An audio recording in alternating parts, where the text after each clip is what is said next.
Another name potentially being added to the big man trade market, Indiana Pacers big man Myles Turner. Could he potentially be available out there? We're going to talk about why this could be happening. I'm Trevor Lane. This is the Basketball Bulletin. Make sure you subscribe to the channel. We got the trade deadline coming up on February 6th. We're keeping you up to date on all the latest trade news. Joining me is Donnie Freeman. Donnie, this would be a big deal if Myles Turner is actually available out there on the market. There's a growing buzz, a number of people talking about the Pacers may not want to pay him. This would be a big thing if Myles Turner were actually to be available by the trade deadline. Yeah, he instantly becomes, I think, aside from like maybe even some of the star guys, I mean, maybe including them, but I think he instantly becomes the most coveted guy on the market, period.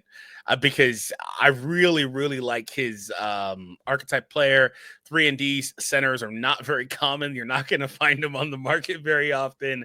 There is some question and concern about his next contract, but if I'm a team, especially one that needs a big for the long-term future, I'm really in on Turner potentially coming to my team.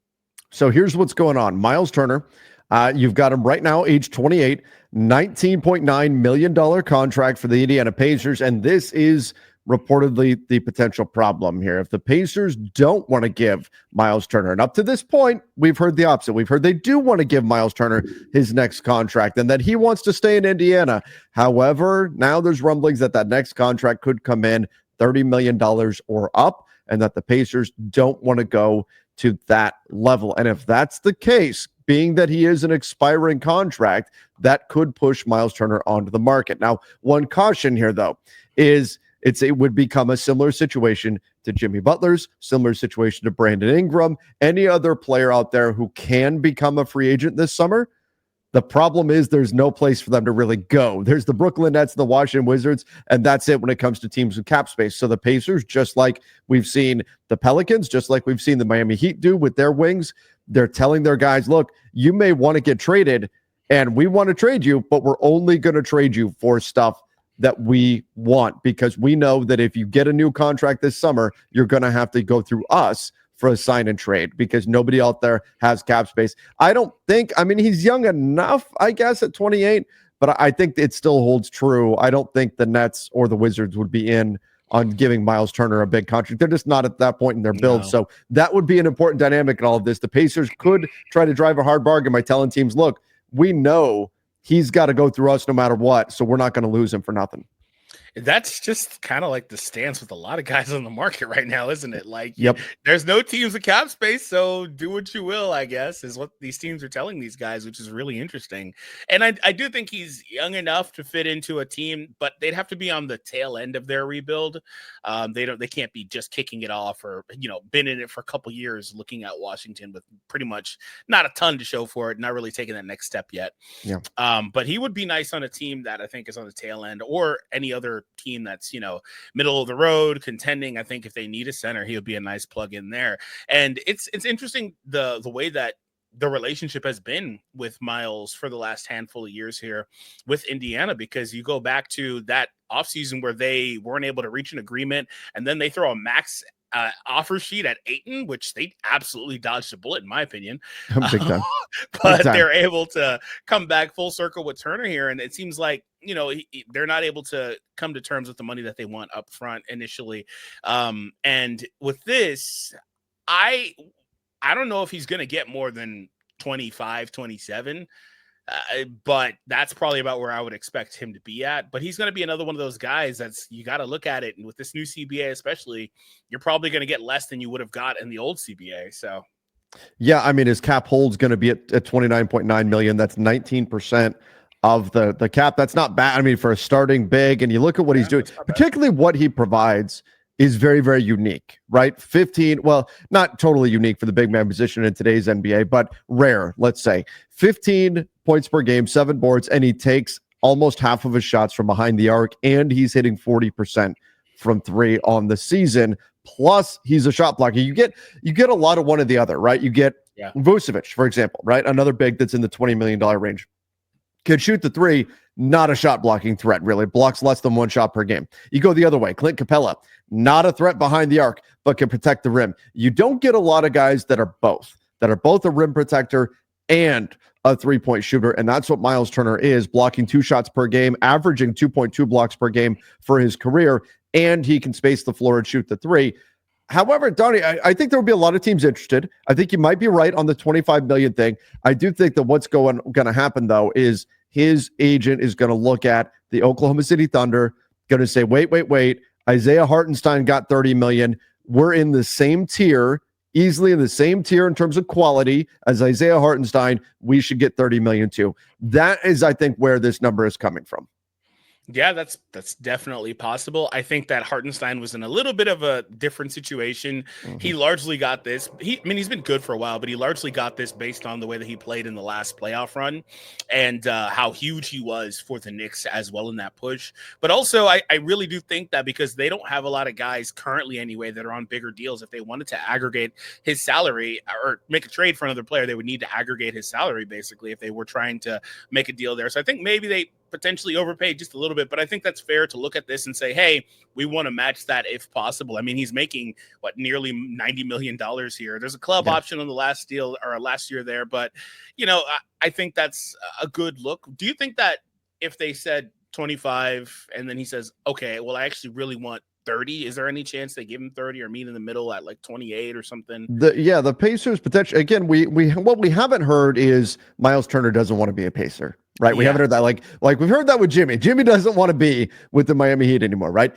We're not hearing that with Myles. From everything we've heard is that he's still happy being an Indiana Pacer. Not a major draw in terms of an organization historically for top tier free agents or anything like that. So that's something that matters. He wants to be a Pacer. So could there be a little bit of wiggle room there where both sides kind of meet in the middle potentially? And I think you're right. I think Isaiah Hartenstein was given a little bit more by the Thunder because of the thought that he might have to be traded. I also think they paid him a little bit more in order to get him to have a third-year team option, and you can see how the Thunder have things lined up. Yep. They've got all those team options to try to preserve that future flexibility. But nonetheless, if I'm Myles Turner's agent, I'm definitely pointing to that and saying, isn't Myles as good as Isaiah Hartenstein? Shouldn't I get just as much money here?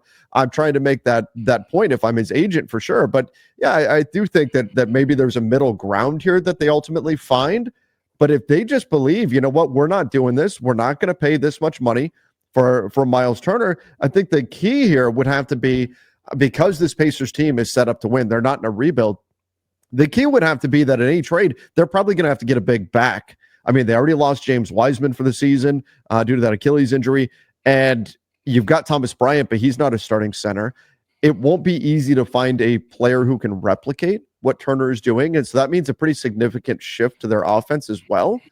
So I think this would have to be a very clear, hard line. We're not paying this much. Myles Turner is saying, I'm not taking any less, for them to decide to fully move on, because it would be a dramatic change in Indiana for them to do that. Yeah, absolutely. And I think that's where it's also tricky is if they need to get a big back, you'd obviously be getting, unless you're going to pair him with an asset, you're going to be getting a worse player, one that potentially doesn't fit as good there, but maybe one that's a little younger and can fit your timeline a little bit. I'm not really sure to be fair, I think he's the appropriate age because they've got Siakam there who's 30 now. So maybe he's the appropriate age. Their timeline is right now. So, but they would be taking a step back, in my opinion, if they're going to try to get another center. And the other team that would be taking on Turner is probably ideally taking on Turner to get an upgrade. So that's kind of the way it would be. So it's tricky to be in that situation if you're the Pacers. Also, in terms of the Pacers, just overall with their cap sheet, do you know how close they are to the apron? Because I don't know that they ever really pay the luxury tax. I think they've done it a handful of times, maybe. Yeah, so right now they're at 168 million, so they're actually 5 million below the first apron. They are typically not a tax paying team. That's not what they usually end up doing. So as of right now, they're just below the tax right now. So that's another thing just to consider. Barely. They're purposely going to keep doing that. So that's another thing to consider when it comes to their long-term books. They've got the other two guys on what look like max extensions. So I am curious about that in terms of Turner and the money he'll get going forward. They're going to have to move some stuff around to make it all work and stay, where they want to be. But they do have room next season. That's where they can give Turner his extension, because you've got Isaiah Jackson's a restricted free agent. They could just, obviously they may decide to keep him, but you've got a team option on James Wiseman, only $500,000 guaranteed. You've got some guys they're falling off your books potentially. They're not a lot, but you do have a few guys going up, but the cap is also going up. So it'll be an interesting position for the Pacers to be in. But yeah, I think they probably do try to stay below the tax, and that's also a factor in why the Pacers probably don't want to give Myles Turner $30 million. It's also a factor in why the Pelicans don't want to give Brandon Ingram the money that he wants, the $50 million that he wants to get. This does matter to these teams. And remember, it's a big difference, everybody, when we're talking about the luxury tax. It's a big difference from being a paying team and not a paying team. Like if you're over by like $1 million or something, which there's a few teams that are, it's worth it to give up an asset, a minor one at least, and get somebody off your books and duck below, because not only do you now not have to pay the tax, but now you also get paid out by the tax-paying teams. The way it works is all the tax-paying teams, they all pay their penalties, their tax penalties. It goes into a pool and it gets distributed to the non-tax-paying teams. So we're talking like usually about $10, $12 million, something like that you're getting a check for, just for ducking below that tax. So there's a lot of incentive beyond just not paying the tax. There's a lot of incentive if you're close to get below that line. And so that's something to keep an eye out with the Pacers. And it could be enough for them to say, you know what, let's go find somebody else. I've seen people putting together 3-team trades, and that's maybe where this would have to go. You'd have to go with a third team that's got a center to send out, a third team that wants future pieces, because most teams trying to acquire Myles Turner would probably be doing it using future assets. So maybe you find a 3-team trade. I've seen some people suggesting, maybe Walker Kessler could go to the Pacers and Turner goes to a team and that team sends future assets to the Jazz or something like that. Maybe something with Mitchell Robinson, something like that would have to take place, because the Pacers, I don't think, given the build of their team right now, they just want to lose Myles Turner and say, we'll just roll with Thomas Bryant at center. Yeah, no, absolutely not. I do think that if they get creative, I do like some of the options they could have. Like Kessler, I think would be perfect for them too. It would give them a different look, because Turner is like his play style is just, it's hard to replicate. Like I was saying in the beginning, 3-and-D centers, they'll play the way he does, mainly out on the perimeter, lower usage, not the strongest rebounder, which is a deficiency for him. Like he's just a hard player to gauge and replicate if you're trying to do that. But I mean, this team, they're starting to really turn it on. Won 8 of their last 10 games after starting slow. One of the big things was their offense, and their pace just wasn't there. That's rebounded in a big way. And I think that they would be really, really remiss to let Turner go, and that would be the worst possible option just in general. So I think they should try to extend him, because they've got a good thing going. But also I wonder if they feel like they're a piece away, if they can make that jump, or if they're still a couple moves or years away. I don't really know what they think, or if they're just okay with, potentially being a tough out in the playoffs. Because while last year they made it all the way to the conference finals, they're not gonna, But were they really an Eastern Conference Finals quality team? That's why I said, I think they were really good last year. They made it. The whole East got hurt last year. It's kind of like the Hawks thing a couple years ago. Yes, very similar. It's like the same thing. But are they okay with that? Because there's also the ramifications of simply playing playoff games. Some teams are just okay with that. You get more money basically just by being there. So I wonder if that's something they're okay with. But I typically like to skew towards organizations ideally trying to make moves to win championships, and I think they're still a few pieces away. Where would you rank? Let's say Turner does hit the market. Obviously, his next contract would matter a lot. Does a team want to pay him $30 million? But let's say you've got, or whatever the number it actually is, you've got this kind of group of $20-ish million centers. You've got Nikola Vucevic, you've got Jakob Poeltl, you've got Clint Capella, potentially Myles Turner here in the mix, among others. Where do you rank Myles Turner? Does he go to the top of that list, or is there somebody that you'd put ahead of him? How do you play all that out? I think I think I'm putting him at the top, but I don't think it's a big gap between him and Pirtle. Yeah. You get the 3-point shooting with Myles, which could be a differentiator there, but you get a stronger rebounder, more imposing, in my opinion anyway, more imposing player with Pirtle. Pirtle around the rim. But I mean, Myles is a little bit better of a shot blocker. But Pirtle uses his size well. Like there's pros and cons between both of them. But if you go to anyone else, like you've got a high offensive ceiling with like Vucevic, but very low defensive floor. Same kind of idea, except minus the 3-point shooting with Jonas or some of the other guys. I think they're the best two most well-rounded players on the market right now. If you're talking about just purely centers, and Myles for a lot of teams should be at the top of the list. Yeah, I'd agree. I would put him at the top of the list. Now, enough to where, I mean, I would give up significantly more to get Myles Turner if I'm a team than Jonas Valanciunas or some of the other, Yeah, names absolutely. that are potentially out there. He just offers so much more with both the rim protection, the shot blocking, and the floor spacing that he can provide as a 3-point shooter. Not to say his game is perfect. There's always going to be injury concerns as well, and of course, he isn't the sturdiest guy. So if you're going to throw him at a Nikola Jokic, a healthy Joel Embiid, any of the kind of the big, really physical centers, he's not always going to be at his best there. But he just offers so much on both ends of the floor that I think he would become a really interesting target for a number of teams out there. So look, Donnie, big picture, what all of this means is the big man market, it just continues to get more and more robust. I know Nick Richards came off the market already, went to the Phoenix Suns, but for those teams out there looking for a center, there's just so many options out there. I do think that's going to drive prices down a little bit ultimately because there's so much competition among sellers and only so many buyers. But I also think that we've seen a big man renaissance in the NBA where teams are starting to refocus on the position.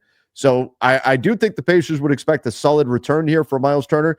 But if you're a buyer on the big man market, boy, you've got a lot of options to look at. Price is going to matter a lot. Players' contract situation going to matter a lot too.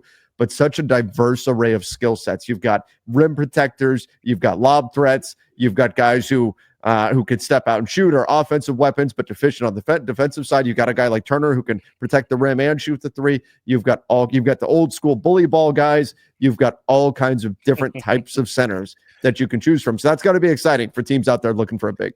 Yeah, absolutely. I agree with you. We actually had one of the best bigs come off the market, presumably anyway, with Gafford. I'm not sure how Yeah. available he was, but presumably coming off with the lively injury. But regardless, there's a lot of bigs that can fit a lot of different play styles on the market right now. So if you guys want to know more about that, Trevor and I have done a lot of videos recently, and you guys can click on one of the videos on the screen right now, and you guys can learn more.